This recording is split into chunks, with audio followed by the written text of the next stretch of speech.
I'm Christopher, the Midwest Man Mountain, and I believe that woodworking and gardening are two of the best ways to be sustainable, creative, and achieve a sense of purpose. Thank you for watching.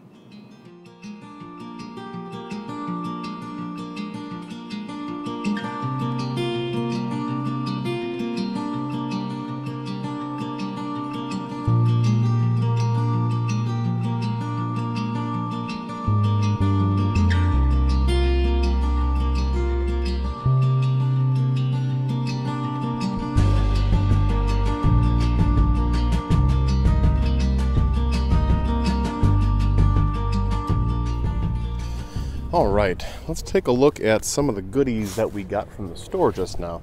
First off, you can see I got myself some Proven Winners Premium All-Purpose Potting Soil.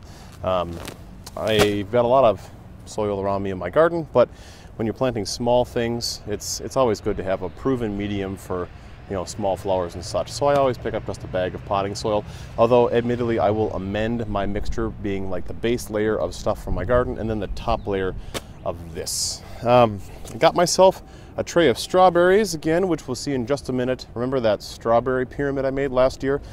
Well, at the end of the year I decided to just let it be basically and overwinter it outside, didn't protect it at all, and I had like 7 plants pop up. So I was really excited and surprised. So instead of canning the project entirely, I decided to change up some things, add some drainage holes, and plant a few more. Other than that, what did I get? This is a Dianthus Starlet, a Starlet Garden Pink. Isn't that pretty? 2 things of zinnias. These are orange. And then some colored leaves. Hippoestus, white, made with real hippo. Obviously not. I'm going to add some flowers that maybe the bees and the butterflies will like. All of these said bee and butterfly friendly. So of course everything is marketing that this year since bees are now on the endangered species list. That's great. Remember the strawberry pyramid I made last year? It's a great tool for vertical gardening. Anyways, some of the runners were successfully overwintered outside in the elements, but some weren't. So to fill in the spaces that we've got now, I'm going to transplant some of the new strawberries into their new homes.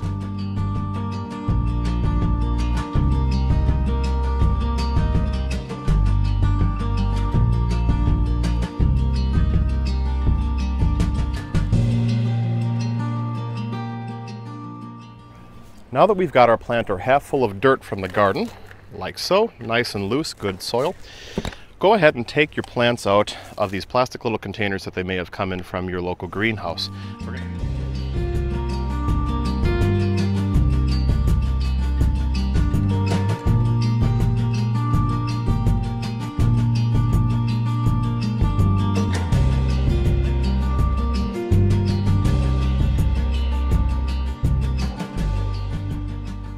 So obviously I was shooting to get this to look like a clock, where I was going 12, 1, 2, 3, 4, 5, 6, 7, 8, 9, 10, 11, and then 12 back at the top with my nice centerpiece. But I couldn't figure out the every other orange and white thing for a while. Finally I made it work. Anyways, this is going to be lovely. This is going to grow up relatively tall, I think 18 inches on the inside. And then these grow 10 inches or so, and then these are a little bit shorter, but they go wide and they dangle down. So up, taller, wide, and down. I think it'll be pretty. And either way, it's just going to live here on the potting bench in the garden. I'm happy. All right, let's go for a little tour of the garden. Here's how things are looking. I have way too many thistly weeds here to manage. I think I'm just going to have to either lay some black plastic down or till them in and add a little bit of poison. I'm not entirely certain. Hey, look at this. I just got done shooting my Home and Garden for Mere Mortals video. There's my tripod that I made like a year and a half ago. Love it. Getting a lot of use out of the potting bench. I'm very pleased at how this turned out. It should be nice and big. Even though it's in a crappy container, it's just going to stay in my garden. And in case anybody's wondering, this is Sprecher Cream Soda. It's Wisconsin-based, I think, somewhere in Wisconsin. Hold on, Glendale, Wisconsin. Woohoo! I don't know if that's Zone 5A or what. It's cream soda, not beer. I'm going to be moving these later this month, obviously, when we set things up. soil's really nice. I took some out of here for the potting video, and I mean, just take a look. It's really good. I mean, heck, I could probably plant things in this now. But we're going to hopefully till next week. Take a look at the perennial fruit section. The raspberries are just, you know, out of this world. Just look at how huge they are. The ones that we transplanted a little while ago, this row here, they're coming in really well. I only think, well, that one looks a little bit weak, but it's got some green on it. This is the only one that just didn't take. But I'm sure the root system is probably still going, so I'm going to leave it. Good stuff there. Take a look at the rhubarb. I mean, they're monsters. Hello, friends. This one, so I got a flower coming up.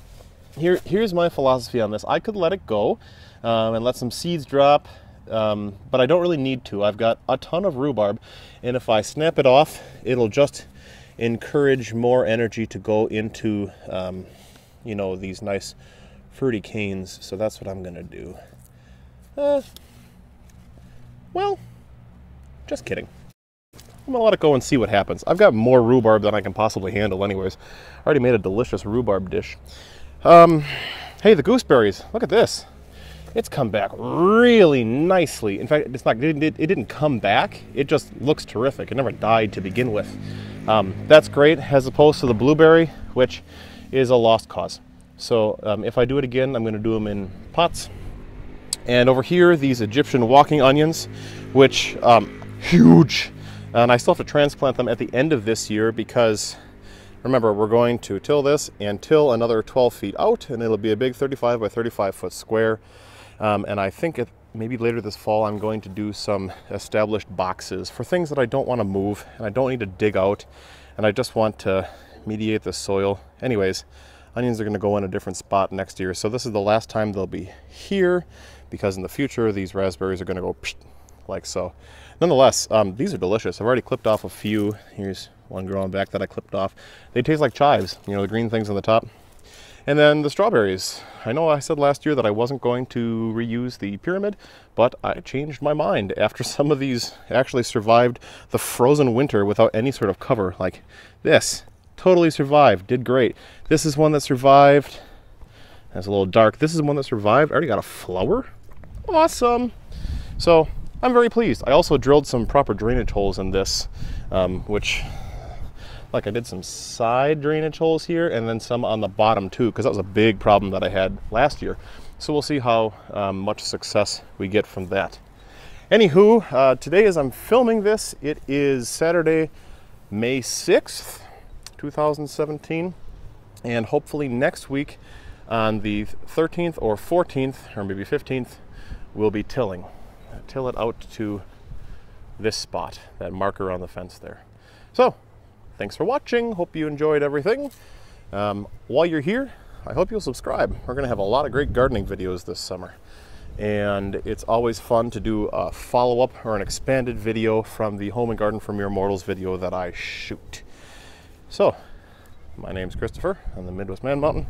Subscribe, and until next time, you know you love the hat. Don't tell me you don't. Bye.